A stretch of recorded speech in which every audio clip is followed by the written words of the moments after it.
બાંગ્લાદેશમાં હિન્દુ યુવક દીપુ ચંદ્રદાસની બર્બર હત્યાના વિરોધમાં પૂતળા દહન કરાયું। દાહોદ ખાતે રાષ્ટ્રીય હિન્દુ સંઘ દ્વારા બાંગ્લાદેશમાં લઘુમતી હિન્દુ સમુદાય પર થઈ રહેલા અમાનવીય અત્યાચારોના વિરોધમાં ઉગ્ર દેખાવો યોજવામાં આવ્યા હતા। સંગઠનના કાર્યકરોએ બાંગ્લાદેશમાં હિન્દુ બહેનો અને યુવાનોને નિશાન બનાવતી જિહાદી માનસિકતા સામે ભારે રોષ વ્યક્ત કર્યો હતો। વિરોધ પ્રદર્શનના ભાગરૂપે કાર્યકરોએ બાંગ્લાદેશમાં પ્રતિકાત્મક પુતળાને ફટકારીને તથા તેનું દહન કરીને પોતાના આક્રોશને વાચા આપી હતી। આ વિરોધ પ્રદર્શન દરમિયાન બાંગ્લાદેશમાં તાજેતરમાં બનેલી અત્યંત ક્રૂર ઘટનાનો ખાસ ઉલ્લેખ કરવામાં આવ્યો હતો। પ્રદર્શનકારીઓના જણાવ્યા અનુસાર થોડા દિવસો પૂર્વે દીપુ ચંદ્રવાસ નામના હિન્દુ યુવક વિરુદ્ધ ઇશનિંદાનું ષડયંત્ર રચીને ટોળા દ્વારા તેની ઘાતકી હત્યા કરવામાં આવી હતી અને ત્યારબાદ મૃતદેહને જારમાં લટકાવીને સળગાવી દેવામાં આવ્યો હતો।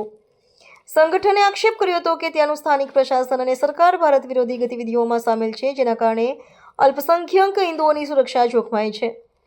રાષ્ટ્રીય હિન્દુ સંઘે ભારત સરકારને અપીલ કરતા જણાવ્યું કે સમગ્ર વિશ્વમાં હિન્દુઓના રક્ષણ માટે એકમાત્ર ભારત દેશ જ આધાર સ્તંભ છે। તેથી ભારત સરકારે જ આ ગંભીર બાબતની નોંધ લઈ બાંગ્લાદેશમાં વસતા હિન્દુઓની સુરક્ષા માટે તાત્કાલિક અને કડક એક્શન લેવા જોઈએ।